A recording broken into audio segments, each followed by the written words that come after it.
예, 한판 브리핑 김수민 평론가와 함께하겠습니다. 어서 오십시오. 네, 반갑습니다. 자, 오늘도 서정욱 변호사님, 장윤희 변호사님 어서 오세요. 네, 안녕하세요. 안녕하세요.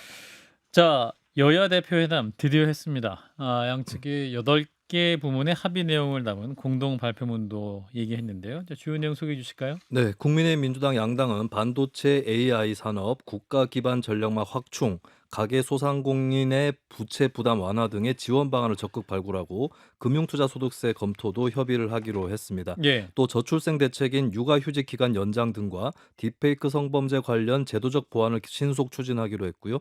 추석 연휴 응급의료에 만전을 기할 것을 정부에 당부하고 국회 차원의 대책도 협의하기로 했습니다. 정당 정치의 활성화를 위해 지구당 제도의 재도입도 적극 협의하기로 했는데요.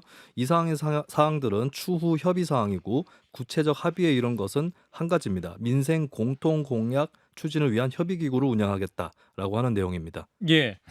자, 일단은 여야 대표 회담 당초 기대도 많았고 또한 뭐 별거 없을 것이다 뭐 이런 전망도 있었습니다만 총평 들어볼까요? 먼저 우리 서정욱 변호사님. 뭐 저는 한동훈 대표가 상당히 잘했다고 봐요. 그런가요? 왜냐하면 이제 그 나쁜 합의를 하면 안 되는데 최상병 특검이나 25만 원 이걸 합의하면 이제 대통령실하고 극단적인 대립으로 갈 수밖에 없잖아요. 예. 근데 그걸 안 했다는 거, 음. 아무것도 안 했다는 거, 그게 잘한 거예요. 아무것도 안 한 게. 아니, 왜냐하면 이제 그 아니, 왜 했지? 나쁜 합의를 했으면요, 예. 대통령실하고 충돌밖에 안 되잖아요. 예. 뭐 국민들이 볼 때는 좀 이게 맹탕이냐 빈손이냐 이런데 좀 실망이 있을 수도 있는데 예. 뭐 제가 볼 때는 대통령실하고 긴밀한 협조 없이는 합의해봤자 이게 안 되기 때문에 예. 뭐 저는 다행이다 이렇게 평가합니다. 장 변호사님은? 저는 한동훈 대표가 만약에 이런 점이라면은 잘했다는 평가는 받기 어려울 것 같아요. 서정욱 변호사님 분석대로라면. 그러니까 예. 대통령의 어쨌든 그 심기를 거스르지 않는 영리를 거스르지 않는 선에서 합의를 도출한 걸 물론 국민의힘 입장에서는 갈등을 더 키우지 않는다는 점에선 좋지만 그러려고 만난 자리는 아니잖아요. 그렇죠. 그러려면 안 만났으면 되는 거니까요. 제가 정말 아쉬운 게 25만 원 전 국민한테 안 드려도 됩니다. 그런데 제가 거시경제 분석하는 분한테 여쭤봤어요. 그러니까 정파 이런 걸 떠나서 예. 너무 정말 너무 내수 경제가 안 좋다는 거예요. 대한민국 같은 경우에는 경제 지표도 그렇게 전망이 좋다고 보진 않는다고 하더라고요. 그러면 25만 원 이런 지원금이 마중물 역할을 조금이라도 할 수 있지 않을까? 본인은 역할이 있을 거라고 생각하신다는 거예요. 물론 그분이 전체 경제계를 대표하고 이런 건 아니지만 예. 저는 한동훈 대표도 격차에서 이런 걸 이야기했으면 어느 정도 더 줄일 수 있는 그런 정치적 역량을 좀 보여주셨으면 어땠을까? 왜냐하면 본인들도 어쨌든 지원과 관련한 여러 고민을 하고 있으니까요. 이제 파이만 늘릴 게 아니라 분배에도 신경 쓰겠다고 하고 있으니까요. 그런 점에 있어서는 조금 민주당 입장에서는 아쉬운 것 같습니다. 예, 아쉽다. 김수민 평론가는 좀 주목해서 보셨던 장면이나 합의 내용이 있다면? 네, 일단 그 중대한 사안에 대해서 쟁점에 대해서 합의는 어렵지 않았는가 이것이 처음부터 발견이 됐던 거는 이제 네. 양당에서 논의가 진척이 돼야 되는데 예를 들면은 뭐 최병 특검법 같은 경우는 국민의힘에서 당론화 작업이 그렇게 진척을 보이지 못했었고 예. 뭐 금투세 같은 경우는 민주당에서 또 당내에서 논의가 진척되지 않았었기 때문에 예. 이런 과제들까지 합의를 하기에는 상당히 좀 이른 시점에 회담이 열려서 이 부분에 대한 합의 불발 같은 경우는 이미 충분히 예상됐던 지점이 아닌가 그렇게 보여집니다. 이제 중요한 부분은 앞으로 어떻게 논의를 해나갈 것인가 이 부분인 것 같고 예. 좀 흥미로웠던 부분은 양당 대표의 어떤 처지의 차이였습니다. 그러니까 이재명 대표 같은 경우는 최병 특검 관련해서 제보 조작 의혹도 넣자라고 그 자리에서 얘기할 정도의 재량권을 많이 갖고 협상에 들어왔고 한동훈 대표 같은 경우는 당에서 아직까지 당론으로 굳혀지지 않은 상황에서 들어왔기 때문에 딱히 이제 다른 안을 제시할 수 없는 그런 처지였는데 근데 이게 쓰기에 따라서 어떨 때는 재량이 없는 쪽의 협상이 유리할 때도 있습니다. 이런 식으로 협상을 하면은 우리 당에 가서 이게 다 부결된다. 그래서 협상을 이렇게 하면 안 된다. 이런 식으로 또 상대를 압박할 수도 있고 그렇죠. 또 재량권이 큰 쪽은 큰 쪽대로 나는 지금 여기서 이렇게 최선을 다해서 절충을 하고 있는데 그쪽은 뭘 하고 있느냐 이렇게 또 압박을 할 수 있기 때문에 향후에 양쪽의 협상 이걸 미리 또 지켜볼 수 있었다는 점 이 점이 좀 흥미로웠습니다. 예. 조승래 민주당 의원이 이제 회담 뒷얘기로 한동훈 대표가 내 처지가 좀 그렇다. 뭐 이런 말씀도 했다고 하는데 뭐 상징적인 말이 아니었을까 싶기도 한데. 자, 그런데 또 어제 새로운 논란을 초래하는 발언이 있긴 했습니다. 이재명 대표가 계엄령 선포설 이걸 또 이제 모두 발언으로 얘기를 해서 이게 또 논란이죠. 네, 대표회담에서 이재명 대표는 모두 발언을 통해 최근 계엄 이야기가 자꾸 나온다면서 종전에 만들어졌던 계엄안을 보면 국회의원을 계엄 선포와 동시에 체포 구금하겠다는 계획을 꾸몄다는 이야기도 있다. 완벽한 독재국가 아닌가라고 반문했습니다. 이 대표가 언급한 계엄안은 박근혜 전 대통령 탄핵 전에 작성됐던 계엄령 문건으로 보이고요.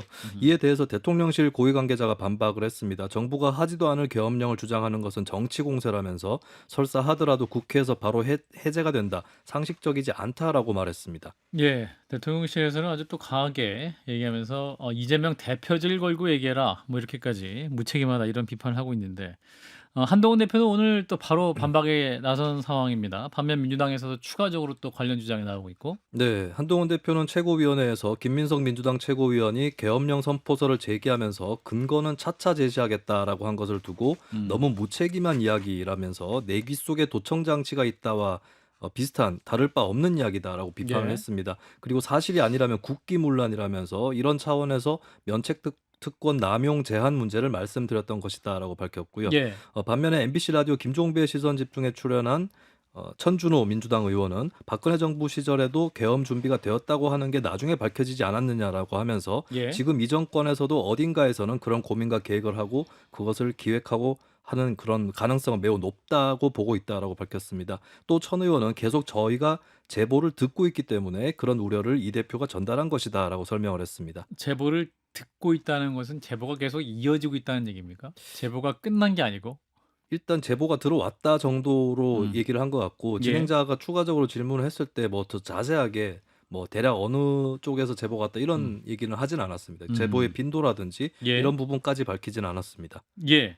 자, 일단 이재명 대표가 제기한 계엄령 선포설, 서 변호사님. 저는 한마디로 이제 그 탄핵 빌드업 탄핵을 위한 예. 이런 이제 그 상당히 밑자락 까는 게 아닌가. 이재명 옛날에 대표가. 2016년에 추미애 대표도요. 예. 지금 박 대통령이 계엄을 준비하고 있다. 1초라도 빨리 탄핵해야 된다. 계엄하기 전에 1초라도 빨리 우리가 탄핵해야 된다. 예. 이렇게 계속 주장했어요. 추미애 대표가요. 예. 근데 이번에도요. 저는 이재명 대표는 이제 그 재판 불복으로 갈 것 같아요. 선고가 나도 대법까지 가도. 예 나도 이게 나는 승복할 수 없다. 아니 국민이 이렇게 내를 1위 후보인데 재판 때문에 출마 못한다는 게 말이 되냐? 이런 식으로 이게 불복으로 가면서 본인이 살라에게 탄핵을 추진할 것 같아요. 대통령을. 예. 그런데 탄핵할 때 가장 장애물이 최후에 그 계엄이 놓으면 안 되잖아요. 예. 군이 놓으면. 그러니까 이제 미리 계엄을 못하도록 자꾸 계엄한다 한다 하면요. 우리 뭐 안 합니다. 선제적으로 왜냐하면 얘기한 이게 것이다. 우리를 계엄 안 한다고 괴담이라고 부인하고 있으니 계엄할 수가 없죠. 따라서는 아마 그런 의도를 노리고 탄핵을 하겠다. 그리고 이제 그때 혹시라도 계엄으로 대응할까 싶어서 아니 못하도록 이런 의도로 지금 이게 계속 계엄을 이야기하는데 근데 문제는 이 국민을 무시하는 겁니다. 지금요 우리 국민이 계엄해가지고 막 국회의원들 다 체포 구금하고 아무 잘못도 없는데 막 끌고 가고 탱크로 여의도 광화문에 다 채우고 국민이 용납할까요? 이 계엄은 아주 후진 국가나 아프리카 뭐 이런 데 있죠. 지금 선진 법치국가에서 계엄이 있는 나라가 어디 있습니까? 그리고 윤 대통령이 뭐 대통령을 계속할 것도 아니고 장기 독재도 아니고 2년 뒤에 바로 정권 또 선거하잖아요. 굳이 계엄회가 무슨 실익이 있습니까? 굳이 아무 저는 근거도 없어요. 그다음에 계엄을 누가 합니까? 충암고 4명이 할 수 있습니까? 충암고 사단이 계엄할 수 있습니까? 충암고 사단은 보충 설명해 주십시오. 충암고 경호처장 출신. 그러니까요. 김용현 국방부 장관 뭐 국방부 장관. 후배들 예. 뭐 이런 이제 몇 명이 있다 하잖아요. 4명 정도 예. 언급하잖아요. 예. 이분들과 계엄이 될까요?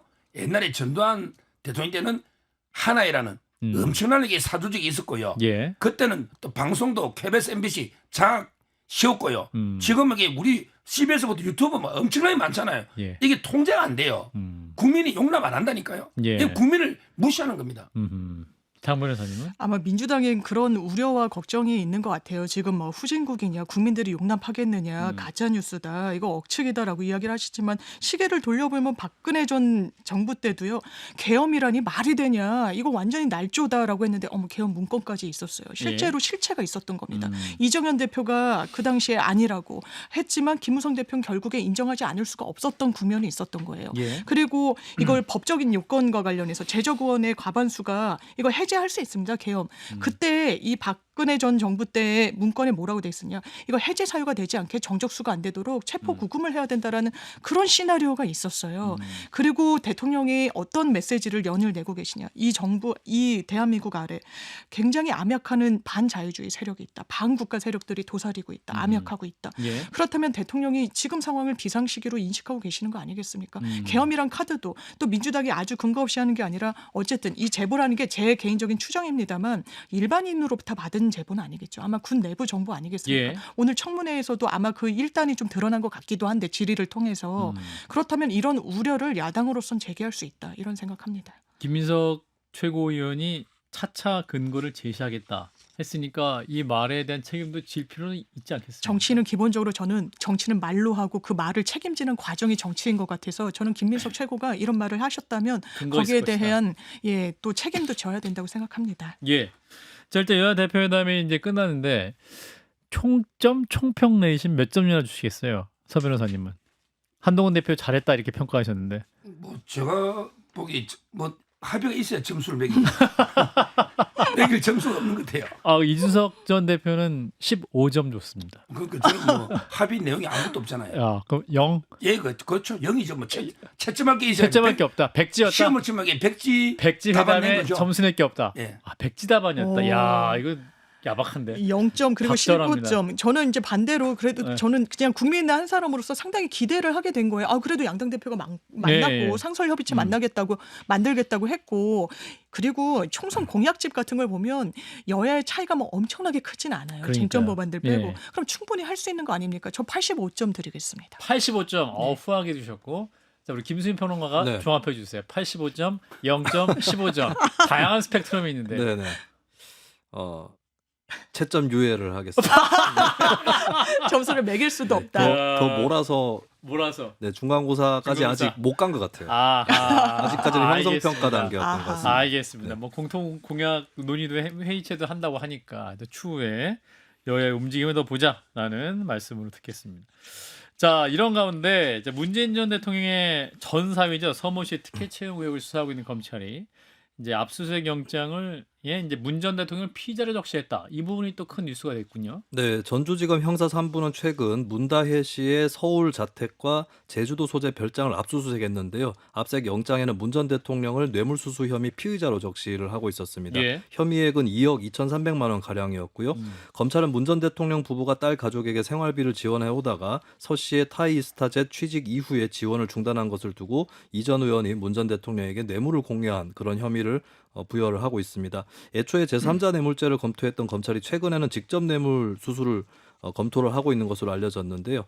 뇌물죄는 기본적으로 대가성과 직무 관련성이 입증돼야 하는데 제3자 뇌물죄의 경우는 청탁 여부가 관건이 되고 직접 뇌물죄의 경우는 문 전 대통령과 딸 가족들을 공범으로 볼 수 있을 것인가 이 부분이 관건이 되는 것으로 알려져 있습니다. 예, 이런 가운데 또 김정숙 여사가 지인을 통해 딸에게 5천만 원을 송금했다는 사실도 보도됐는데 이 내용도 네, 검찰이 문다혜 씨 계좌를 추적하는 과정에서 출처가 분명하지 않은 뭉칫돈을 발견했다는 사실이 전해졌습니다. 예. 조선일보 보도에 따르면 김정숙 전 영부인은 올해 초에 청와대 직원이었던 모 인사를 통해 친구 A모 씨에게 5천만 원을 전달하면서 딸에게 돈 좀 붙여달라라고 부탁을 했고 A 씨는 무통장 입금 방식으로 문다혜 씨에게 5천만 원을 보내면서 보낸 사람 명의로 땡땡땡 그러니까 A 씨의 이름입니다. 그리고 김정숙, 그러니까 땡땡땡 김정숙 이렇게 남긴 것으로 전해졌습니다. 예. 그리고 한편 문 전 대통령의 저서 문재인의 운명의 출판사 중에 한 곳이 문다혜 씨에게 2억 5천만 원을 송금한 것도 조사가 됐다고 전해졌는데요. 예. 이 출판사 관계자는 검찰에서 문다혜 씨가 디자인 편집 등에 참여해서 2억 원을 줬고 나머지 5천만 원은 빌려준 것이다라는 진술을 했다고 알려졌습니다. 예, 태블릿 PC도 논란이 되고 있는데 이제 민주당 윤건영 의원이 반박을 했습니다. 어떻게 반박했던 겁니까? 네, 민주당 윤건영 의원은 8월 31일에 대통령의 손자라는 이유로 초등학생 아이의 아이패드를 압수하는 게 상식이냐는 글을 게재했는데요. 이에 검찰은 9월 1일 자녀 교육용이 확인된 태블릿 PC는 처음부터 압수한 바가 없다고 반박을 했습니다. 이에 다시 윤 의원은 서 씨 집에서 압수해간 목록 9번에는 손자의 아이패드 한 개가 명확히 적시돼 있다라고 반박을 했는데요. 이에 다시 검찰이 입장을 냈는데 해당 태블릿은 입수하지 않은 자녀 교육용과는 다른 것으로 이메일 등의 정보 주체가 문다혜 씨기 때문에 압수를 했고 전 사위 측이 선별 절차에 참여할 수가 없어서 진행을 하지 못했다라고 설명을 했습니다. 예. 이에 또 윤 의원이 재차 입장을 입장을 냈는데요. 이혼한 전 남편 집에 본인이 사용하던 아이패드를 왜 두겠냐라고 반문을 했습니다. 예. 자, 일단 요 사건도 이제 검찰 수사가 본격화되고 있는데 서 변호사님부터 말씀 주실까요? 이제까지요. 예. 전직 대통령을 수사해가 무죄 나온 게 한 번도 없어요. 음.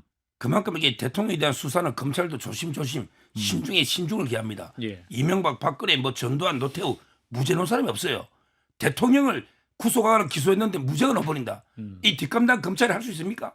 저는 뭐 유죄는 놓을 걸로 보고요.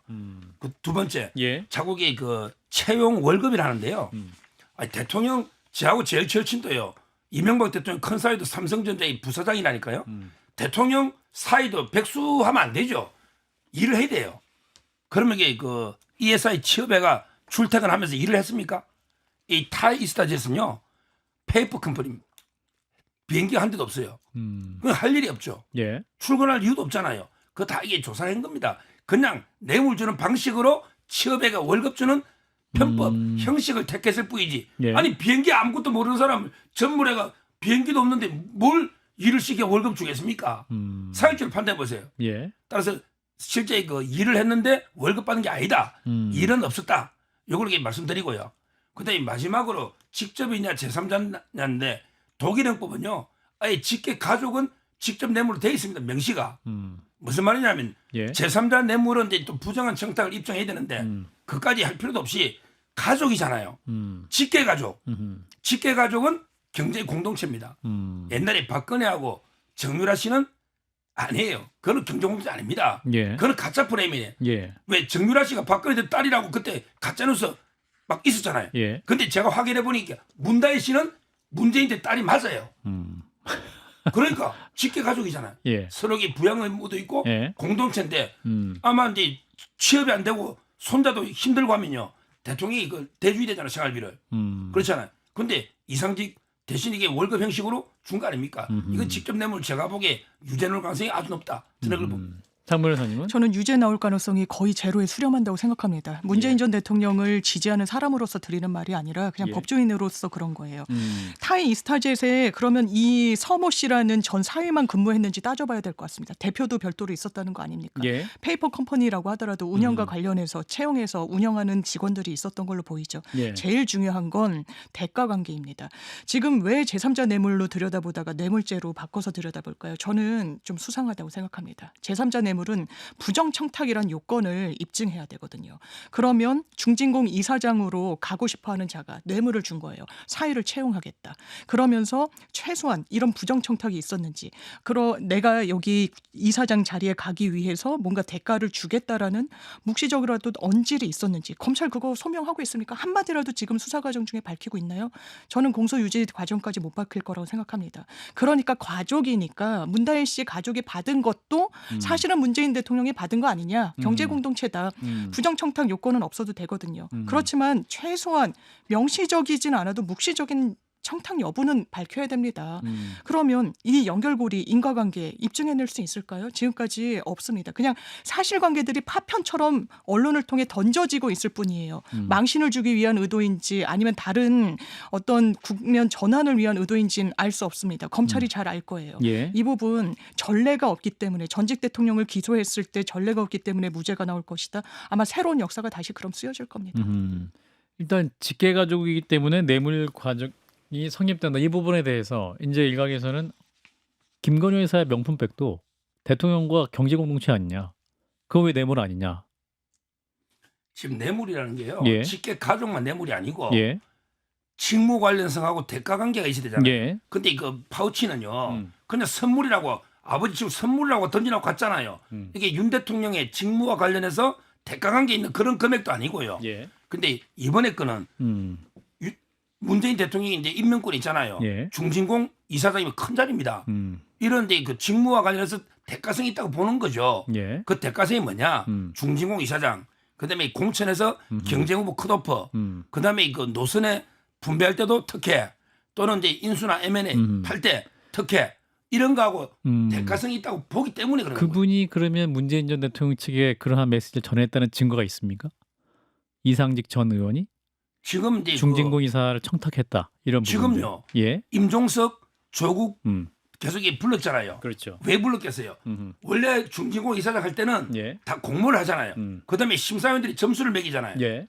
근데 이거는 미리 짜고 치는 고스톱으로 음. 이상직 미리 내정해놨다는 거예요. 그리고 그 증거가 있습니까? 예. 내정했다. 예, 그거 조국당에서 인정했는데 이게 부적격이라고 검증이 나왔는데 예. 부적격도 그냥 밀어붙이다는 거예요. 검증에서 부적격이라고. 그 조국당 대변인이 이야기했지 않습니까? 그래서 문재인 전 대통령이 관여했습니까? 사전에 예. 이상직을 밀어붙이라. 그거 의혹이 밑에 실무자들, 친인척 팀장, 예. 행정관 다 나왔기 때문에 소환한 거예요. 예. 따라서는 이 부분은요. 정치 보복이 아니고 이거 이미 4년 전에 4년 전에 고발된 거죠. 이때까지 캐비넷 연한 걸 이제 하는 거예요. 그렇게 명확한 걸 왜 4년밖에 네. 안 냈을까? 4년이나 끌었을까? 제가 알기로는 이게 부적격 의견이 나온 게 아니라 공모 절차를 거쳤는데 뭐 적격하다 부적격하다 의견이 뭐 혼재될 수는 있으니까요. 그런 예. 의견도 있었던 걸로 알고 있고요. 예. 그러니까 시점을 봐도 그렇습니다. 이게 2018년도에 있었던 일이에요. 3월에 중진공 이사장 가고 7월인가 채용을 하거든요. 그 사이를. 그렇다면 6년이 지난 일입니다. 그리고 국민의힘이 고발장을 넣은 게 4년 전이에요. 그동안 들고 있었어요. 쥐고 있었습니다. 수사 어떻게 했습니까? 그렇게 문제가 있으면 관련해서 수사 한두 번 했어요. 검찰이요. 전 정부 인사들과 관련해서. 그렇으니까 국면 전환이란 이야기가 나오는 겁니다. 김건희 여사와 관련해서도 뇌물을 그 선물을 던져두고 갔다는 표현에 저 동의하기 어렵습니다. 왜냐하면 그 선물을 두고 굉장히 오랜 시간 좀 말씀을 나누시잖아요. 그리고 대통령의 권한은 너무너무 넓습니다. 그렇기 때문에 통할하는 범위가 넓어서 뇌물죄든 뭐든 그 무한의 책임을 또 지는 자리예요. 이게 과연 동일한 잣대가 여야의 정치인들의 전임 대통령과 현직 대통령의 그 겨냥해지고 지금 되고 있는가 좀 예. 의문입니다.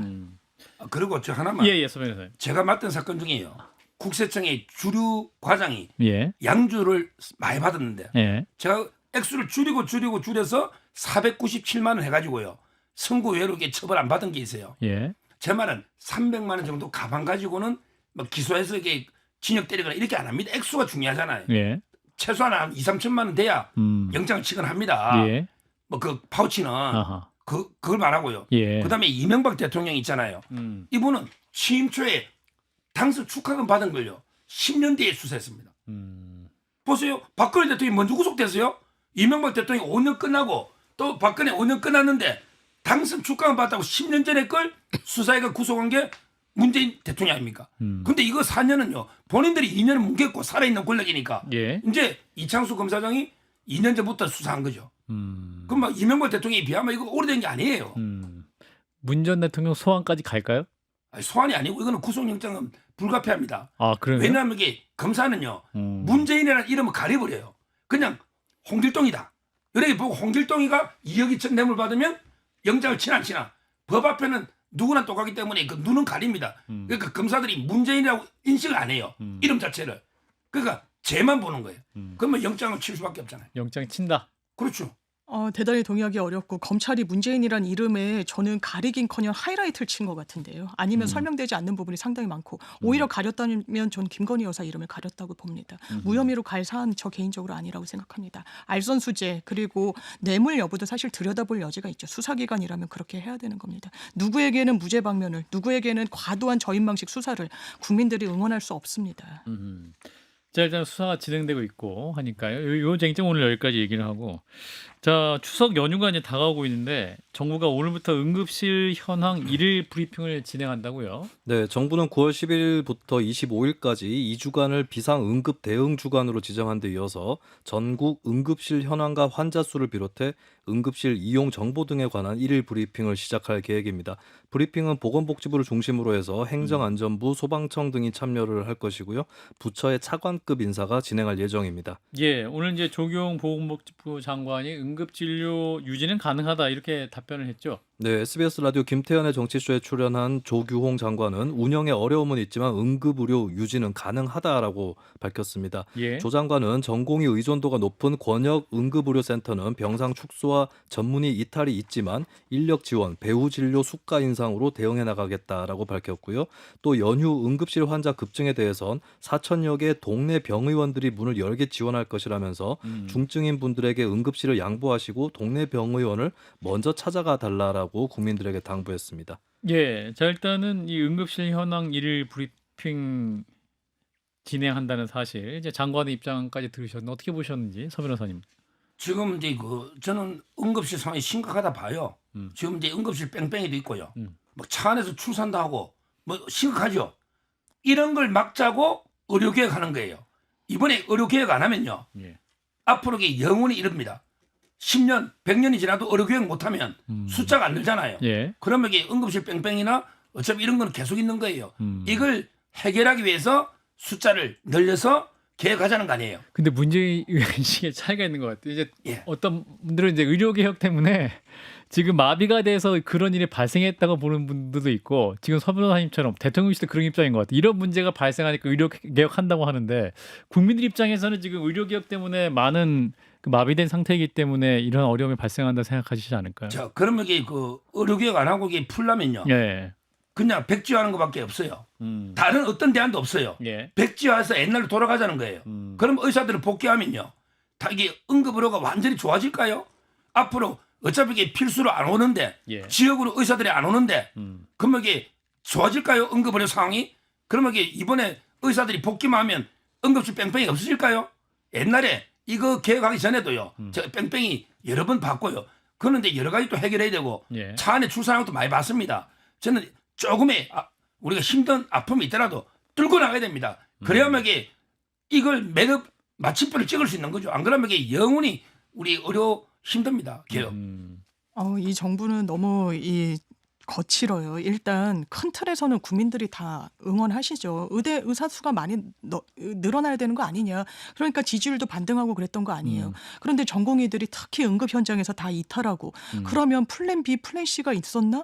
별로 없어 보이는 거예요. 그러는 동안 온열 환자는 병원을 찾지 못해서 돌아가시고 아까 출산 이야기도 해주셨는데 저도 출산을 경험해봤지만 정말 구급차에서 아이를 낳는다는 건 정말 소름이 끼칩니다. 아무런 케어도 못 받는 상태였을 거잖아요.